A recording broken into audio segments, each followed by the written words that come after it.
Hey, good morning. Good morning, good morning, good Peace, peace, morning. peace, peace. Welcome to the New Elder Wisdom Podcast, another episode here on a beautiful May morning. Here with my dear friend Cinnamon.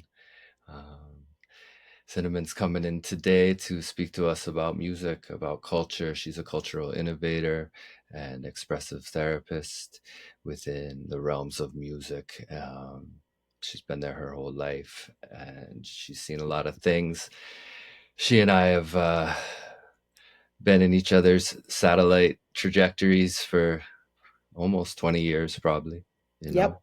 sharing in the same culture of place, a little place known as the Pioneer Valley, the Happy Valley, a bubble unto itself. They still got five colleges, or they lose any yet? Nope, they still have all five. New Hampshire was hanging on by a thread there for a Pulling minute. through, pulling through, right? Yeah, yeah, good, good. Thanks for being here today. It's really good to have you. I feel like there's a lot to talk about, and we here at New Elder Wisdom Podcast, we kind of work with this premise that elderhood is something that has nearly disappeared from the social structure of human development in the Western world, and not gone, but maybe close. And so I'd just like to begin with, do you agree with that statement? And what does elderhood mean to you? And what were where did the presence of elderhood show up in your life coming up? Wow. First, give thanks for inviting me on to your show, Hunter. Like you said, we have a long history together. You are a treasured brother, and this is a important conversation to have. And I regret actually not being closer to my elders when they were still around. And, in that regret, I see the importance of the elder community. There's stories, there's experience, there's history that it's important to our future. And the saying is, if you don't know where you came from, you have no idea where you're headed. And yeah, I wish that I had more time with my elders. I wish that I had more time with both my parents when they were still alive and well, but I didn't, and now I'm making the change. I'm moving forward. I'm being better about that, and having these conversations with the elders that are in my community, not my immediate family, but in my community, and they're there, and we're becoming those elders as well. So Yeah. no time like the present, right? To step into that role and figure it out, because I do have a good baseline. I do remember all of the lessons growing up from my parents, who became my elders, and their lessons came from their elders. So it's just a matter of recall, right? And that reflection of looking within and remembering those lessons, because they're there. We just have to scratch the surface, because, like you said earlier, there's a lot going on for us to forget. That's right. That's right. I always liked how Von Benjamin says to get on the blood cell phone, you know, and listen for those whispers of remembering, the things that have been passed on through the line, Yeah, waiting to be listened to. And yeah, here we are, 2025, a time where the world is in desperate need of guidance because some things are way off. And so, I think you and I have made some similar choices to be cultural innovators, to come at that people level and to uplift and to share, what we do here in the in indeed. the in the quiet hours. So yeah, thank you for that. Um, you just played a gig at a legendary event, the Strange Creek event. I did. Yeah, It how was was it, yeah. it was beautiful. I mean, just to be on stage sharing music with listeners. Mm, That's the other side of music. It's not it's a relationship, it's a conversation. It's about not only the music but also the listener. And as soon as I got off stage, there was a beautiful young man behind the stage, and he just was so thankful for the energy, the vibe, the power of music and what it did for him. And I've never seen this young man in my life, but I knew what he was talking about because I too felt it. It was medicine, it was magic, and that's why I am a musician. That's why I am a creative, because that's healing. Yeah. Yeah, it was really beautiful to watch you pick up the bass kind of further on down the road. And to be able to sing and play the bass is not an easy thing. Would you talk about that experience of bringing that into your life? Yeah, absolutely. So I played upright bass in high school orchestra, Mm. and I had years of piano lessons, but there's no piano in orchestra, right? So I had to pick an instrument that would fit in that mold of music. And I at first I got, pushed, "Oh, you should play flute. Flute is so nice." And I'm like, "Ah, I'm not playing flute." You're "Oh, all you like, should play yeah, you should play clarinet. Clarinet is so nice." "No, I'm not playing clarinet." I said, "What about that thing over there? The bass?" I'm yeah. like, "Yeah, why not?" And you have to consider I was shorter than the bass. That's what I already have the picture. I'm trying to hold it together with the So picture. I literally had to stand on several books to be able to play the bass when I was first starting. And but I love a challenge, and you can't tell me that I can't do something either. Mm, So I started playing the bass, and actually my high school conductor, Jules Baby Sir, he lived right down the street from me, and his wife actually gave me piano lessons. So I got piano lessons from his wife. I continued with that, and we studied bass together in school. And I just loved it. I love the deep tones. I love feeling that vibration in my body when I was playing. It was medicine, and I knew it. I knew that I needed that. And it definitely was not some I wasn't on some I'm a rock star type vibe. It was truly like, I need this. This is therapy for me. This is helping me be whole and feel grounded.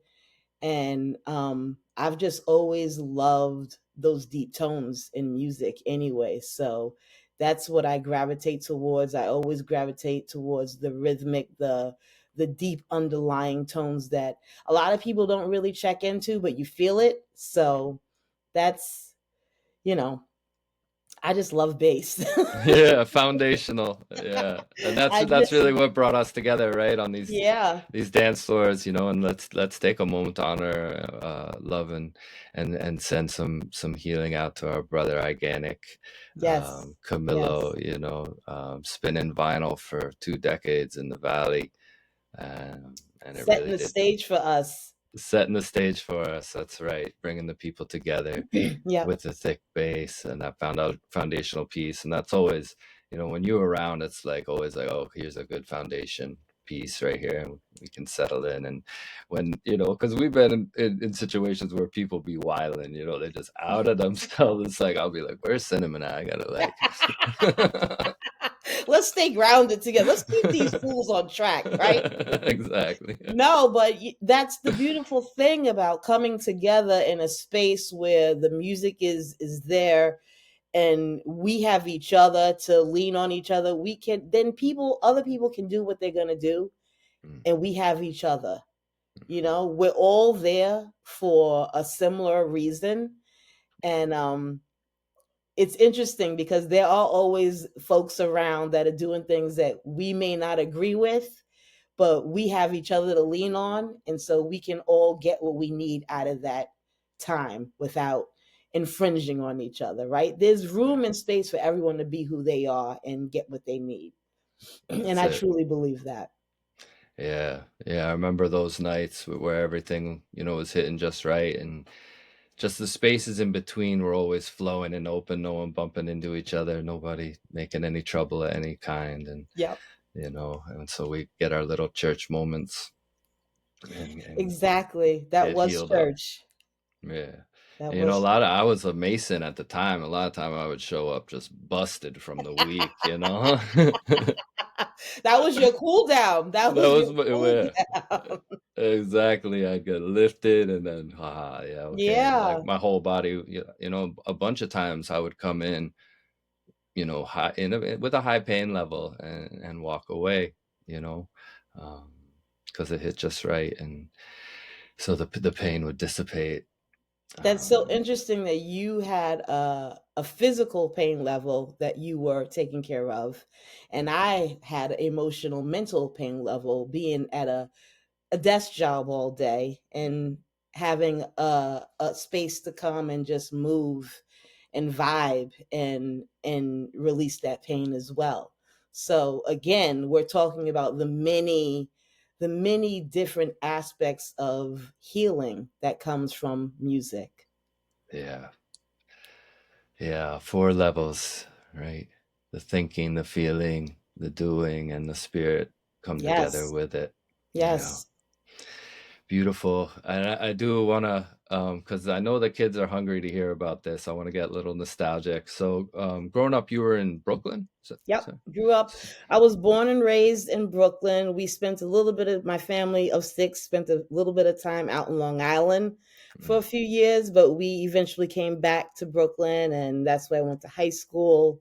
mhm. We lived in the house that my father's father purchased. My grandfather, Lee Blair, was a jazz musician with Louis Armstrong. He traveled the world with him, and Wow. he was able to buy a limestone in Bed-Stuy. And he Mm. was actually neighbors with Jackie Gleason, which is very interesting that they were friends back in the 30s. So, Yeah, you and let the know, people know who Jackie Gleason was. the honeymooners, baby. The honeymooners. Yeah, So you do those eyes, right? exactly. It's and people don't know this. A lot of people don't know this, and Mm, it's our responsibility to remind the masses that we've been working together since the beginning of the time, mm, and that's the only way we're going to make things work is mm. together. Hey, We need each other for different things, and that's fine. yeah. Yeah, I want to get deep into that. I do want to stay a little bit in the nostalgia realm because, late 80s, early 90s, mid 90s, growing up in the thick of it, the foundation of the musical pop culture world being set, the creativity just blowing through the roof. Let the Hmm. people know, what was it like, this was a time, I that I think mean, that needs to be thought about more because we can come back to it, some of the gems. yeah, I like I said, I grew up in a musical family. Music was always being played. My parents were always playing jazz. So that's my baseline is Mm, jazz music. And it wasn't until I started to mature and branch out. I started listening to different types of music. I was heavy into the Police, actually. yeah, I they were my really first favorite band. I really loved what they were doing. I took it as an appreciation of the culture of people who look like me. I never felt any way about it other than this is great and I love it. Um, Steel Pulse, another great reggae band. I was just blew my mind. Just growing up, all I heard was Bob Marley. That's outside of jazz. That was the reggae that everyone was pushing was Bob Marley, and I love Bob Marley. But when I first heard Steel Pulse, I'm just like, wait a minute, this is also great, and then realizing how reggae and hip hop and blues and folk, all of these genres are related and connected, and all these people are related and connected, really started to open up my mind and my heart about people and how we are all connected. We all have something to bring to the table, right? We all have this medium, creativity, music in my case. And when I was first studying my bachelor's, I was told many times not to say that music is a universal language. And at first, I didn't understand why I was being told not to say that. And then as I matured, I said, okay, I can see how that could come off as dismissive. Because what language, right? What language? What is that universal language? And it wasn't until I got my master's in music therapy that I said, no, music is a universal language. Because when you understand how music operates, you can play music with anyone. You can play music with people that you don't actually speak their verbal language, or you don't actually understand their culture. But what you do understand is how music operates. And if you all can create music together, then that is a universal language. And it wasn't until then that I understood why my undergraduate faculty were trying to get me to that place. I needed to have that understanding before I could say that music is a universal language.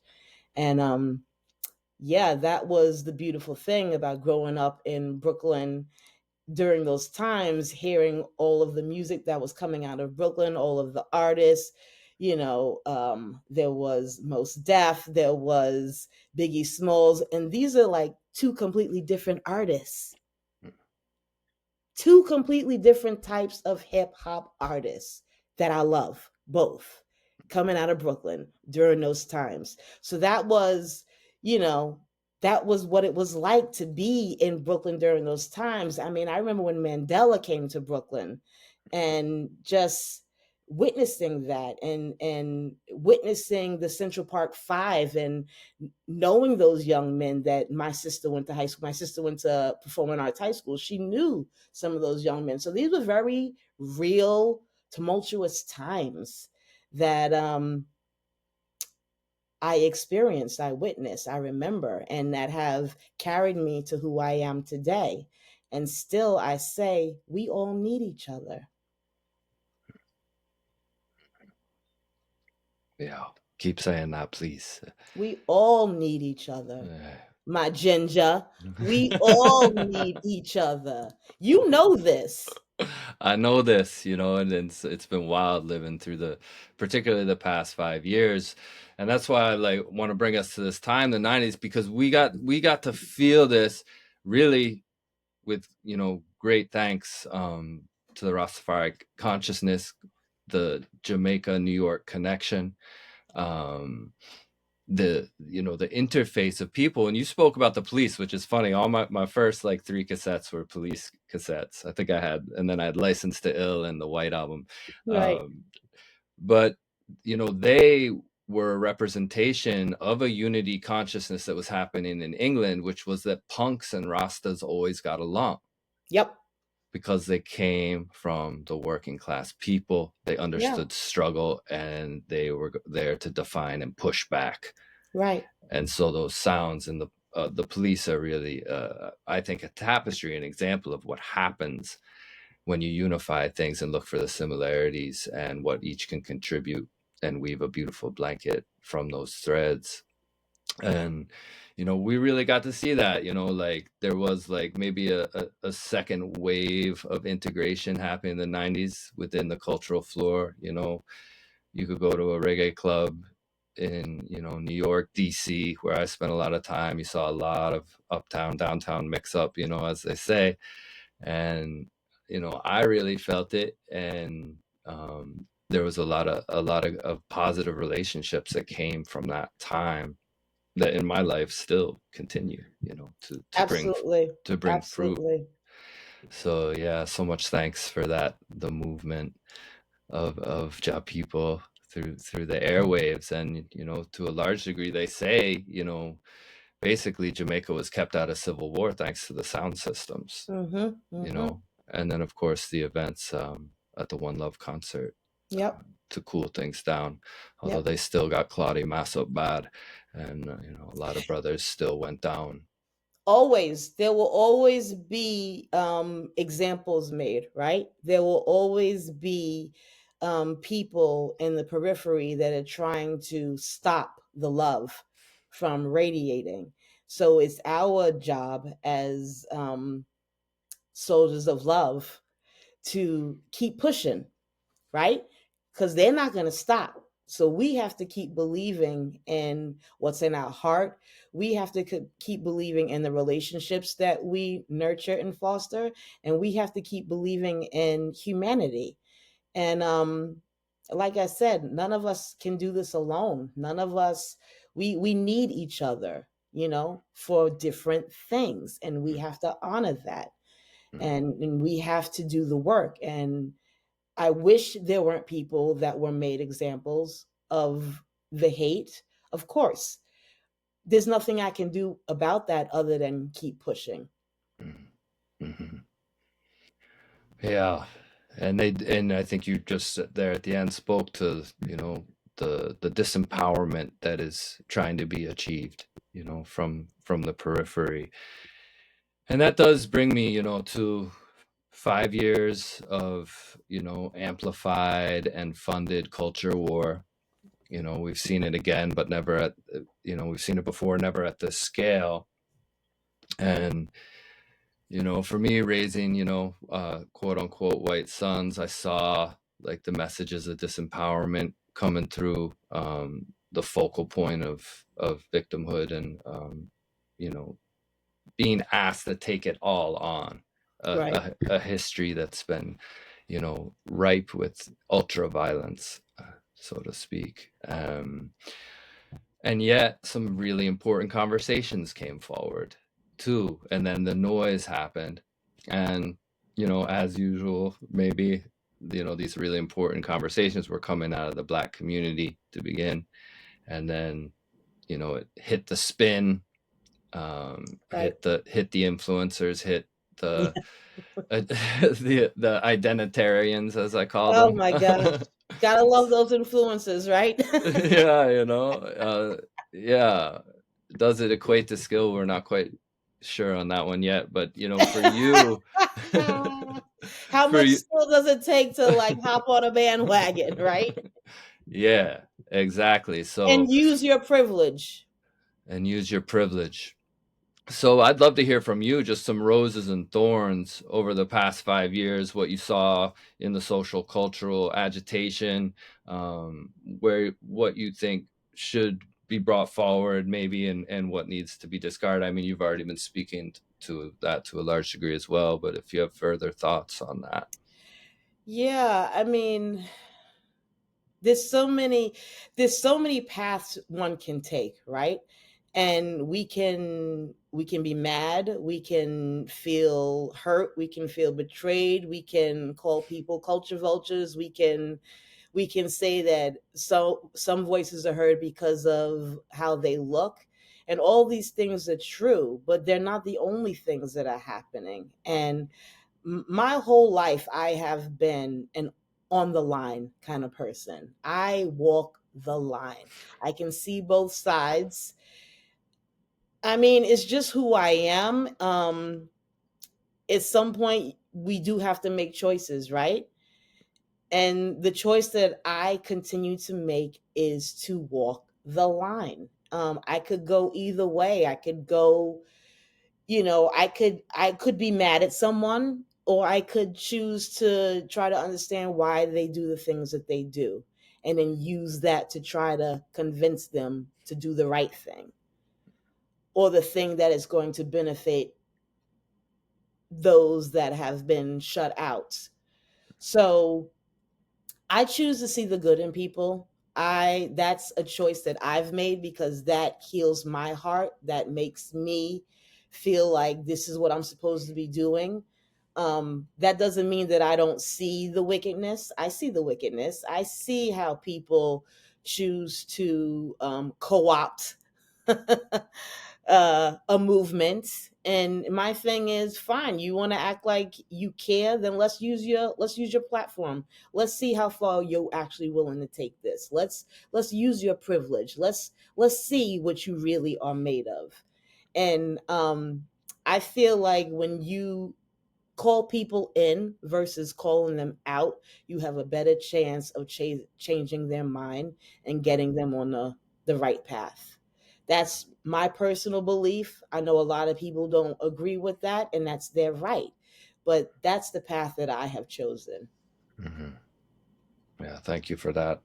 I feel similar, walking the line, even the way I grew up and having the opportunity to see both sides of the line. My father in DC, in Shaw, Howard University, seeing the fruit of Islam as a young boy, and also seeing the crack epidemic sweep through. Um, I got a little broader picture of things, and then I'd be up to Rhode Island, up in Barrington, Right. with all the upper middle class folk, and began to recognize more and more people feel hungry the same, people feel pain the same, people feel joy the same. It just comes with a different story and a different choice of how it's reacted to. And sometimes there isn't a choice, it's just habitual actions that have been passed on as behaviors. And so, yeah, how do we get to the root of that? How do we stay grounded? And I often like to introduce this idea to people that say they're empathetic, but then become exhausted and can't take it perhaps as far as is needed. And I challenge them a little. I say, I think actually you're more in a state of sympathy than Hmm. empathy. And what I mean by that is, I believe in true empathy, that we stay sovereign in what we do on the line. We Tauruses, so we pull on the plow. We got that yoke, and we're gonna go in a straight line. Um, you know, um, but with sympathy, it starts with pity a lot of time, Yes. rather than love. And I believe empathy begins with in the faith and devotion towards the human being, towards the earth, and that we need to remain within the sphere of our own sovereignty in order to be actually really effective in that. But to lean out in pity is exhausting, and it's a finite source because it needs a return, right? And I'm asking people to live into a reciprocity that they aren't even thinking about, but can recognize it when it comes in, and come back to their gratitude with it. I remember being taught to pray as a little boy. I'm like, oh, I get what I asked for, and I made the list, man. I'm like, I started looking. I'm like, where is that new bike? All right, that's Right. right. But with empathy, we always have that well to return to, of the I, of self, right? Which is in it itself, to me, is the line that, it's the crossroads of decision, that the human being themselves are the valley of decision, Right. right? And I value having as many vantage points I can, before I make a decision. I like the eagle's view, The eagle and view is great. And for me, what you just touched on, what you brought up for me, I'm thinking about the nuances between sympathy and empathy. mhm. And sympathy for me is kind of coming of a place of, you're not really, I don't want to use the word better, but it's kind of coming from a place of, oh, you no Look at longer you have down what I there. have, Yeah. right? Versus empathy is coming of a place of, I'm here with you. I too have lost. I too have suffered. And I understand where you are, and I'm here with you. Right? It's just, slightly different, and it's, the tone is more, um the empathy tone is more focused on humanity from my point of view. Yeah. This is a big question. I like to look at words and empathy. The word meaning has really changed quite a bit from the original Greek. And in the original Greek, it was based in the passions of the body. Hmm. right? And so much of the somatic teaching I try to bring forward is the, the body is the commons, right? This is where it all goes down for you, right? And she's got one too, and he's got one too, they got one too, right? Exactly. And you know it's the place we need to be willing to meet in the commonalities in order to woo uncommon experiences as a collective, um, Right. and also keep coming back to that. Be able to come back to the well it's like a personal responsibility to then not expect those that we have empathy with to carry us, that the reciprocity isn't looked for, but we know it's not looked for, but it's expected. We know it'll come around. We trust, We we have trust. faith. We Exactly. trust and we have faith. That is completely different than looking for, right? When Mhm. you know that something is there, you don't have to look for it, right? Exactly. Yeah, that's it right there. Yeah. Yeah, people steep in that one. Steep in that one. So that's really what we're lacking. That's what the masses is lacking, is the trust and the faith in each other, because we have all bamboozled into believing that we don't like each other, Mhm. right? And honestly, wow. Yeah, that took some Wow. that took some hard convincing for the Irish to believe that they were actually had more in common with the Massa than the fellow Right. field hands. Well, the powers that be understand war, right? And when you want to get people on your game plan, you get at them when they are hurt, when they are at their lowest. And that's the only way that works, right? So it's our job to get right with yourself so you can see who your real brothers and sisters are. And that has nothing to do with what we look like. That has to do with how we vibrate Mhm. and how we think and what's important. And so you and I both know the importance of creativity and how that gets us to be whole. Yeah. Yeah, talk about that process for you a little bit, and I'm sure it comes in many shades. You're a songwriter, you're a collaborator, you're a supportive musician, you're out front. Is there anything you could share about your creative process? Yeah, I've always been dreamy and kind of go with the flow kind of person. It's so funny. I was speaking about this with some of my fellow musicians when we got off the stage yesterday. I shared a teaching position with a guitarist, and he was like, I really want to do this, but it's the money. I'm like, dude, this is a side gig. Like, this is not your bill paying job. This is your passion. This is something that's going to keep you on your toes, keep you happy, keep you invested in the creativity. And he was like, you're right. And I said, then do it. It's never about the money, right? It's about all of the other things that it brings that inner peace, that community, that healing, that tapping into source, right? Your creativity. So for me, I just love making jewelry. I love writing songs. I love singing. I love walks in nature. I love being in the water. These are all creative acts, right? Talking to trees, listening to the birds. These are all acts of love. These are all acts of creativity.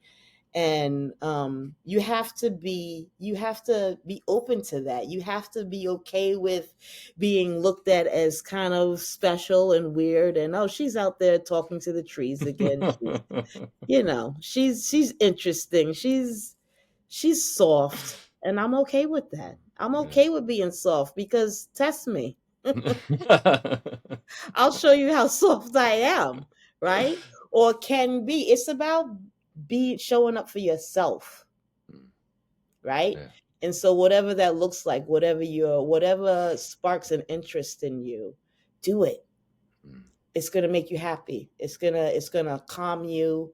It's gonna open you up to what else? What else do I like? What else can I tap into to bring me back to myself, bring me back to source. Mm. Whew. Yeah. I got up at 3 o'clock this morning. I made my way down to the park. I was there about 4:30, and I got my spot. Because I'll join you in the tree talk, and you'll never find a finer listener.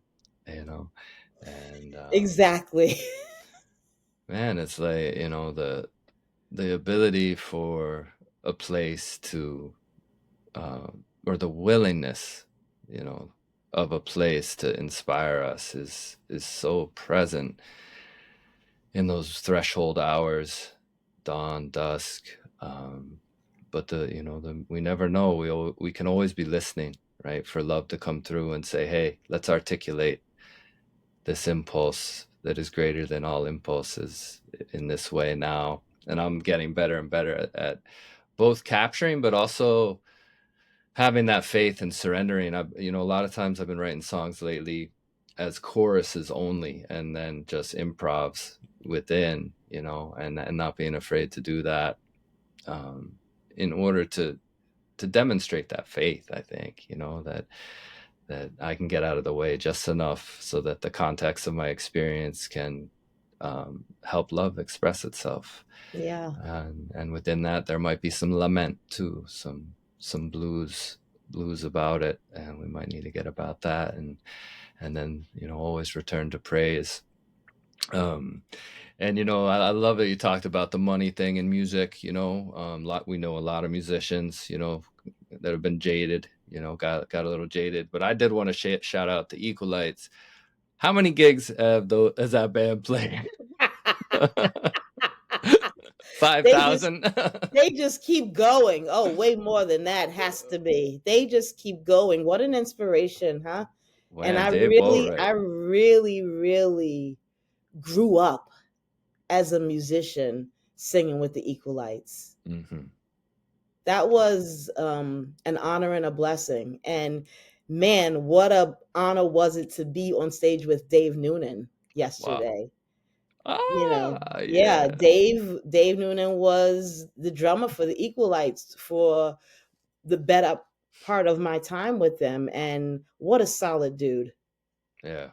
He was really foundational in my own leap from the acoustic and around the fire to the stage, and playing in ensembles. The first band I was in the Valley, it was his band. He was the director, and then we swapped places a little later on and did some studio time, and he really is a great educator, as well as a drummer.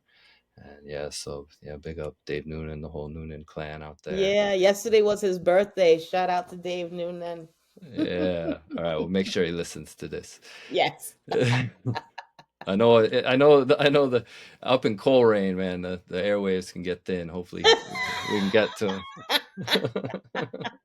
They're all clustered in his house. Yeah, yeah, yeah. He's got the bees to bring him in. Yeah. Yes, exactly. Yeah. So a lot of what you were talking about in your creative process is, what me and some of my collaborators refer to as re-indigenization. Hmm. And one of these conversations, one of these reframes that we have, there's a lot of talk about decolonization and what that's about. And for me, that's about like understanding history, taking the time to listen and to gather the pieces.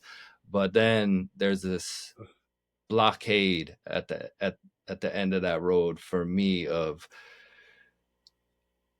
if this is what we're not doing, what are we doing? So we can decolonize, but can we re-indigenize? What does that mean? Is it possible? Can we stop needing such phantasma in order to achieve the awareness that allows creation to speak through culture. And a lot of people say, "Oh, I want to learn to sing." I'm like, listen to the birds at dawn and how joyous they are that a new day has come. Do it 100 times. Yeah. You know. Listen to any music that you love. Mm. Just really listen to it and don't think. Just listen. You're asking a lot. I know, self included, right? Because we have been tricked into believing that we always have to have something to say. We Mm, always have to have an opinion. Exactly. And I just don't go for it. I mm, don't go for that. mm. Don't go for that, right? Daryl Hall, John Yeah. Oates, they sang about it. I Mm, can't go for that. It doesn't sit right with me that you have to always be coming back with a response, or sometimes your response is no response at all. Sometimes your response is absorption. Just mm, listen. mm, Just let it fall over your whole being. How does your body sit with that? How does your back feel when someone says something to you that, some may say you should feel a certain way about it. And if your body is not tensing up, then guess what? It's all good. It is passed around. It's all good. And that's going to be tricky to get people to listen to their bodies instead of this voice that's going off in their mind. Because, first of all, where did that voice come from? Is that Mm, even you? mm, Do you even really care about that? So, a lot of my adolescence, I have to admit that I just didn't check in with a lot of stuff that was going on because I didn't agree. I was like, I don't really care. It's not that really. sounds tiring. Yeah, exactly. That's going to keep me from talking to the trees. Mm, To be 100% honest, a lot of the stuff that my peers were getting upset about, I realized that was going to keep me from doing what I needed to do to be happy and healthy and mm, whole. So, that self reflection, knowing yourself is paramount. That's important to know what's really getting your heart going. mm, What's keeping you upright? What's keeping you motivated and doing the things that you need to do to be whole? And for me, it was always that creativity. It was always that passion for going with the flow, going with the vibe, going with what is putting a smile on my face, keeping me moving, keeping a pep in my step. And it was music. It was always just the music and creation. yeah, I love that too because you grow up urban environment. I mean, New York's funny because you can get out to the white sand. Hmm. Yep. Might take you 6 hours on a Friday afternoon, but even though it's like 2.5 miles. Exactly. But there was this calling, right? You're a young girl in this, absolute eruption of culture of outside stimulus, and yet still there's this seeking for that which is quiet. We call them the quiet ones, the one-legged ones, um, and then you do have within your blood, you would be generalized probably by most people as a black woman, but there's more there, right? You have this American indigenosity there too, and so that you know that was calling, right? The one, Always. the one who knew to listen to the birds, to listen to the breezes, and to steep in that. How they say in Jamaica, you got two ears and one mouth, right? Exactly. Yeah. Don't So, question divinity, right? mm, Don't question what you've been given. mm, You've been given it for a reason. It's our job to figure out why right. and to use it. Mm, And you know, definitely growing up in the city, I could have been pulled into so many different things. And I brushed up against a lot of terrifying experiences. Um, but I had a mom and I had a dad and brothers and a sister that all kept me grounded. That I knew that I was loved. I knew that I had a safe place.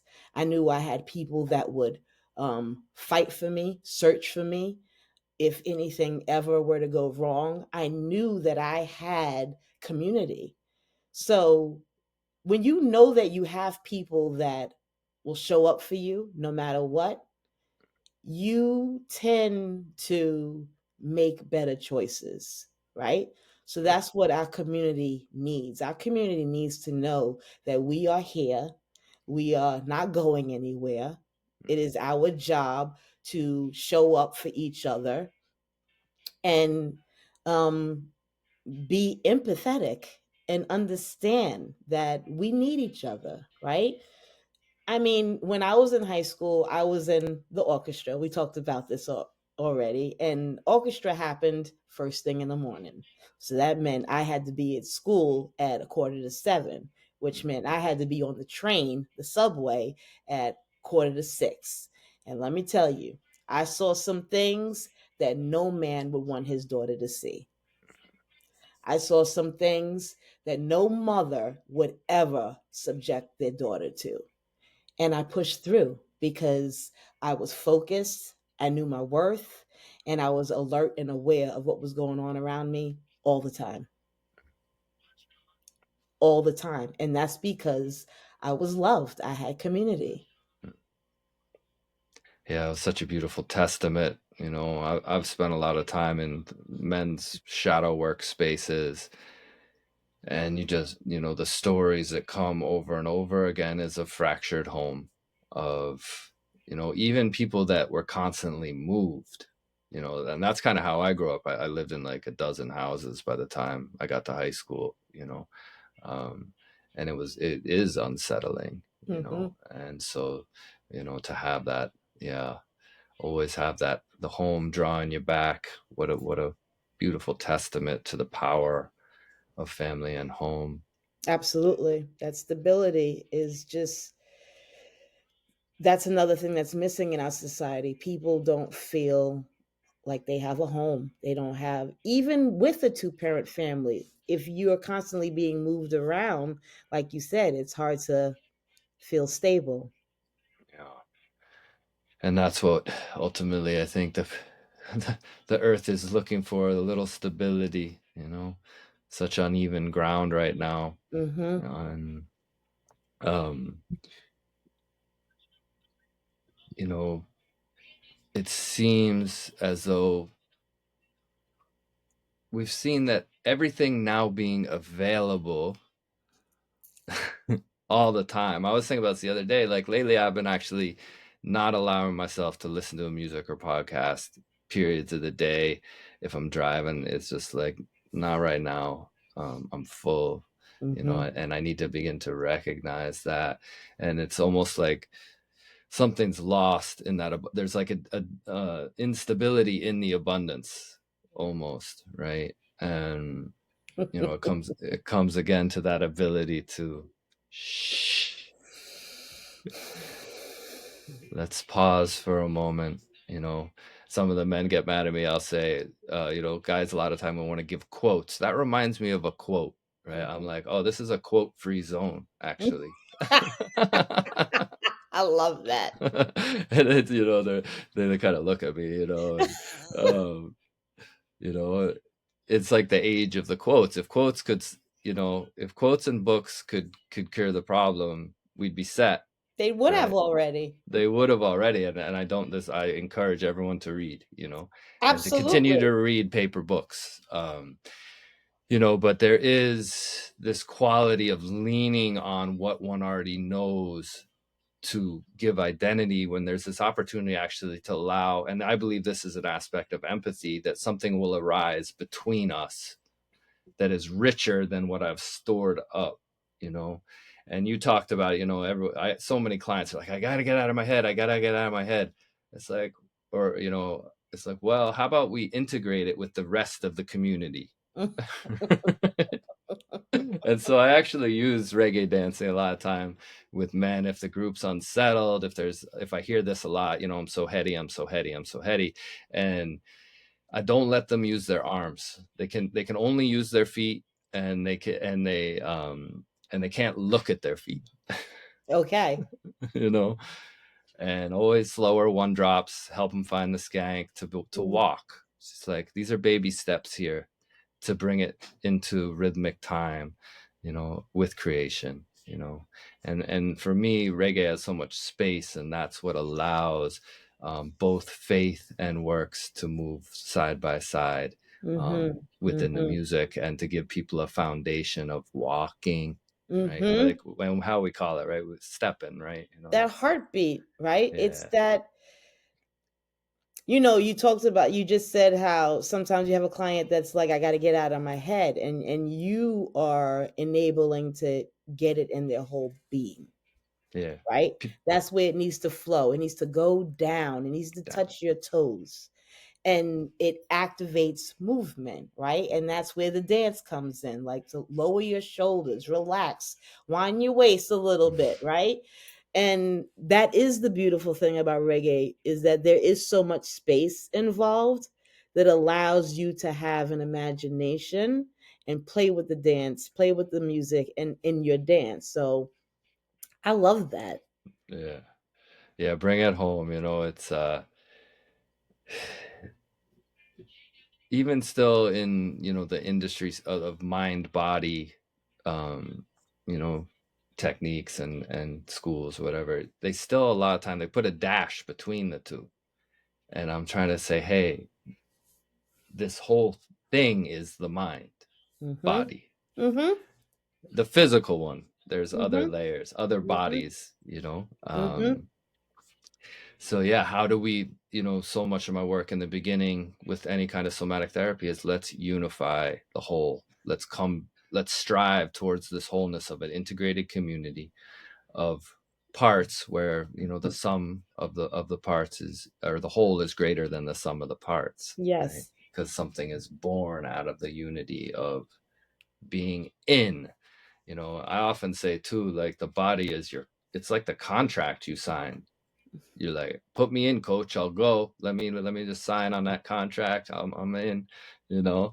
And so, with life being what it is, and disassociation being so prevalent in the age of anesthesia and anesthesia and forgetfulness, Mm. you know, amnesia and anesthesia, right?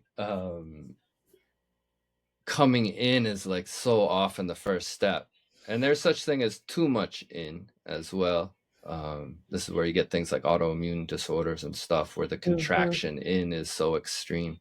Mhm. um, but yeah, this ability to come in, the ability for me to be with me, increases my ability to be with you, Yes.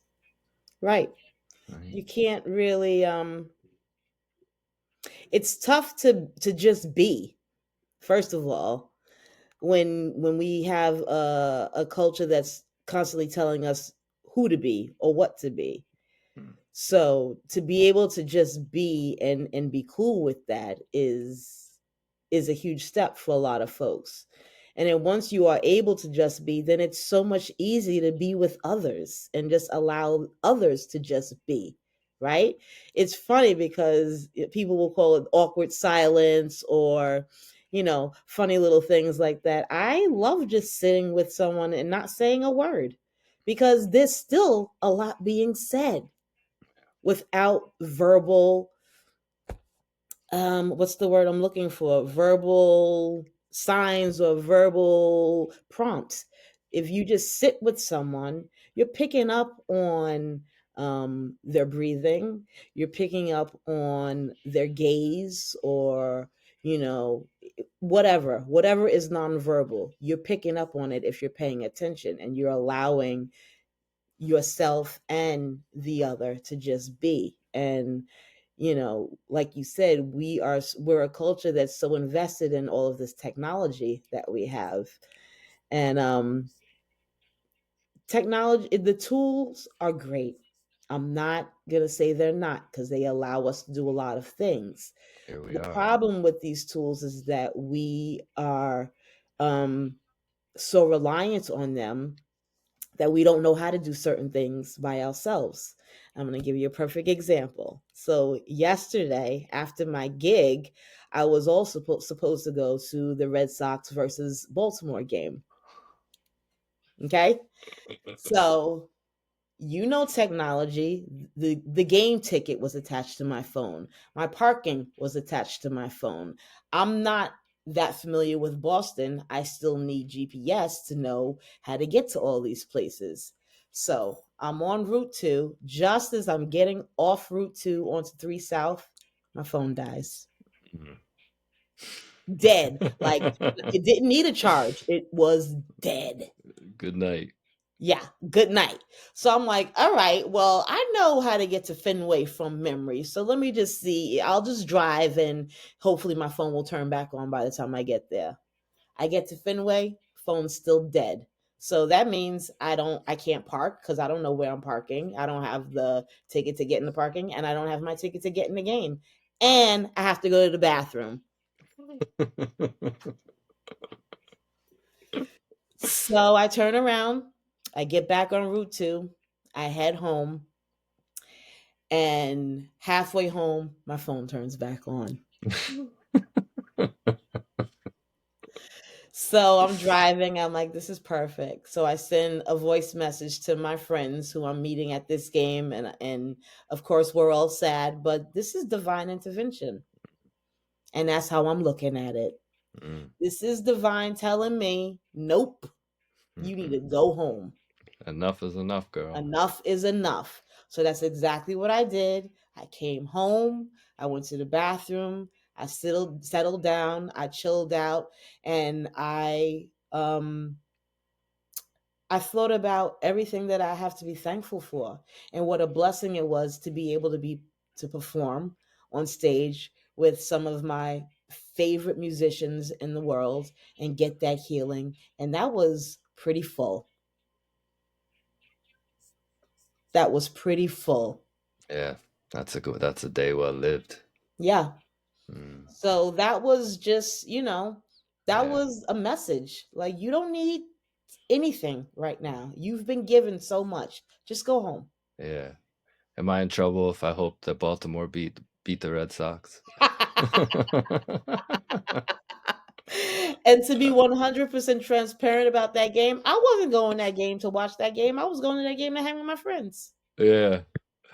Yeah, it's funny. It's one of my little my one of my little like secret hobbies is I like to watch pitchers. Like I'll just watch pitching reels. I find it super relaxing and it's like inspiring to me for some Yeah. reason. I don't know what it is about it, but yeah, right.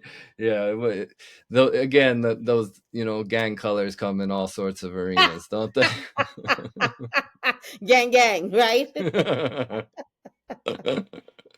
Yeah, some of the behaviors. Although, Boston's a funny town, man. I've had amazing times, and also, like I was way more afraid in Boston than I ever was in DC in Facts. Shaw. Facts. And it wasn't black neighborhoods I was afraid in No, Boston. It no. was people And who that don't know was about also Southie. It's a real thing.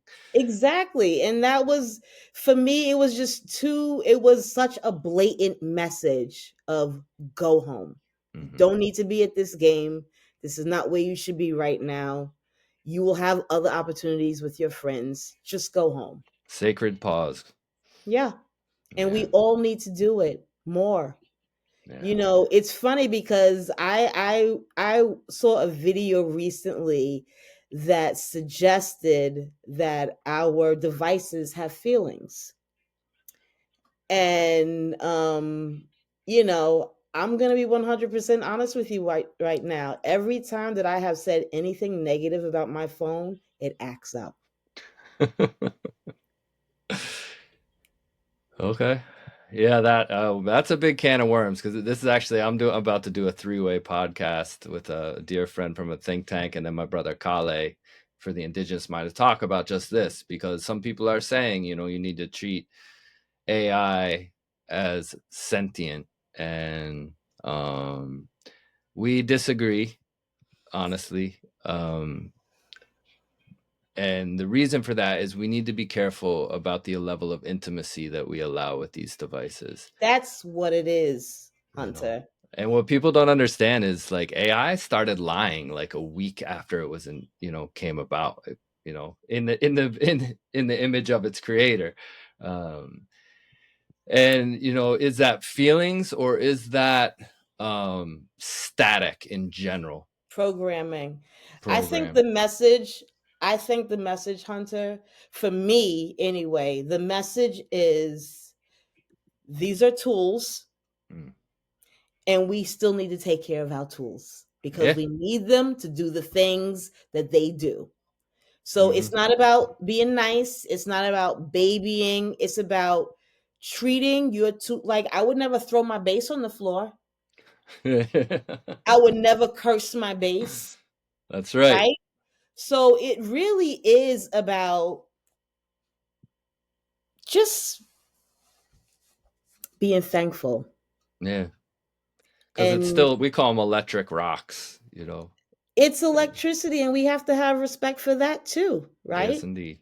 We Yeah. have to really understand that respect is mutual. It's reciprocity, Mm. right? So if I'm out here bad mouthing, bad talking my tools, Mm. yeah, I shouldn't be surprised if one day they just like, I ain't doing it for you. I'm not doing it. You was talking smack about me. I heard you. Yeah, I am that. I am a pain in your ass, actually. Right? I love Yeah. my tools. I love my tools because they allow me to do things that I do. They allow me to drive to places that I've never been without using maps that use, you know, paper from Oh trees that yeah. look, you I know know what I you mean? remember like writing them all down, and be Exactly. like, I I don't know, remember that.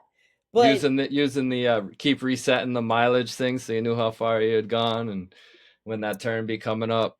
right. So it's just important to stay humble, stay respectful, Yeah. and keep it's a tool. That's what it is. And I appreciate all my tools. Mm. Yeah.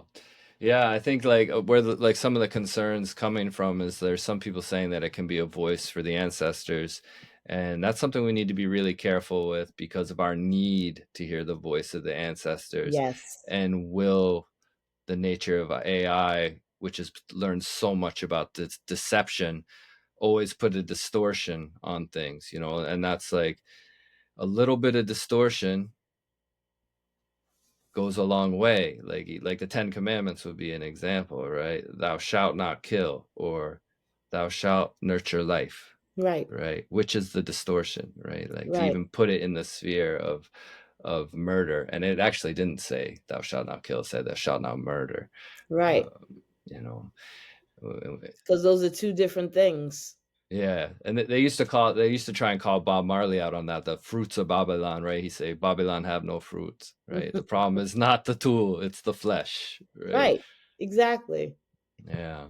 And I love that, right? It's a practice like with anything. And we all know they're little children right now picking rocks out of the sand so that we can have these. And Exactly. and so for me, it's more about the elemental and having the respect and love for the elemental aspects, the human aspects that go into it, rather than this artificial intelligence that's arising.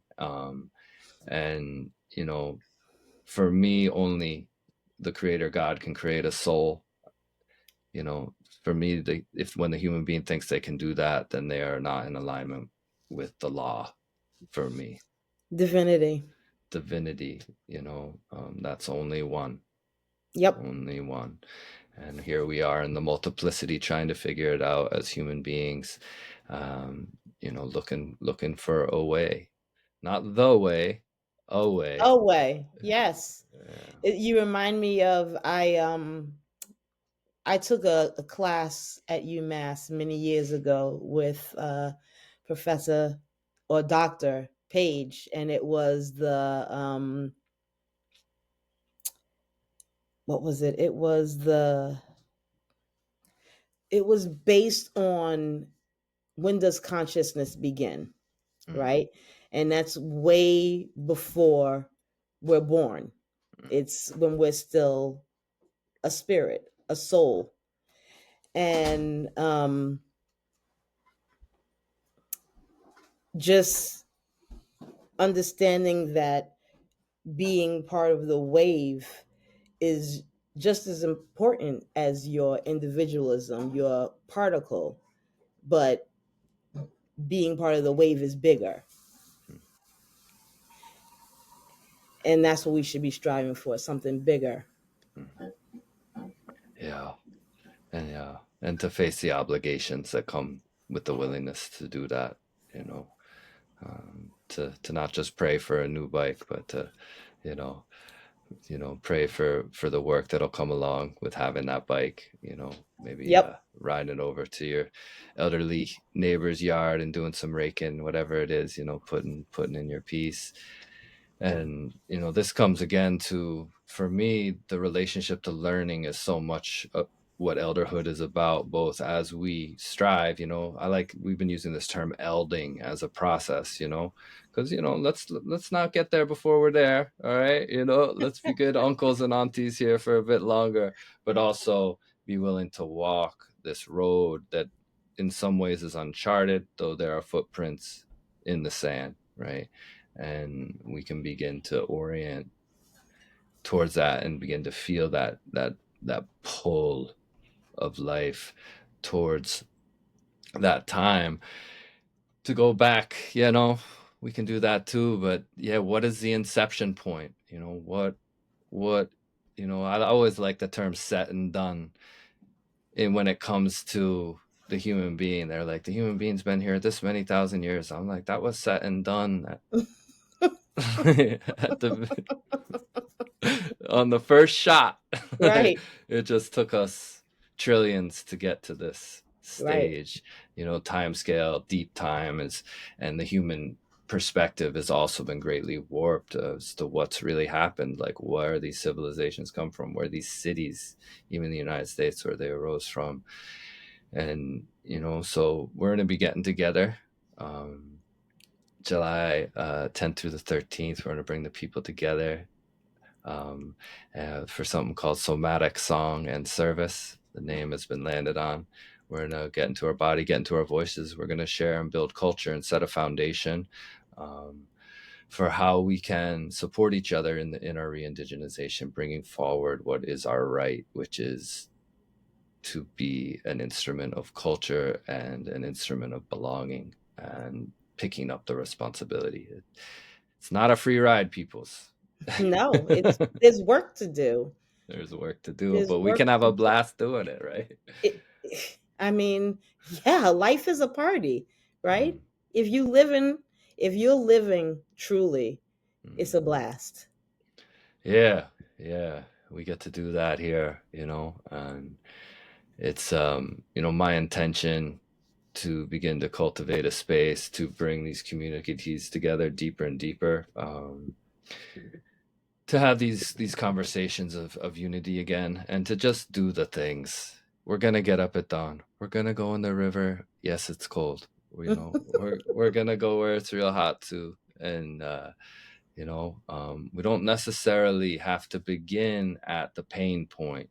you know and I've heard you talk about the tension a lot, like wound and wound, same spelling, Mm-hmm. right? That winding. Let's just unwind around each other again. Mm-hmm. Get a foothold in sound, get a foothold in meals shared together, get a foothold in nature, and and in the body. We're gonna move a lot.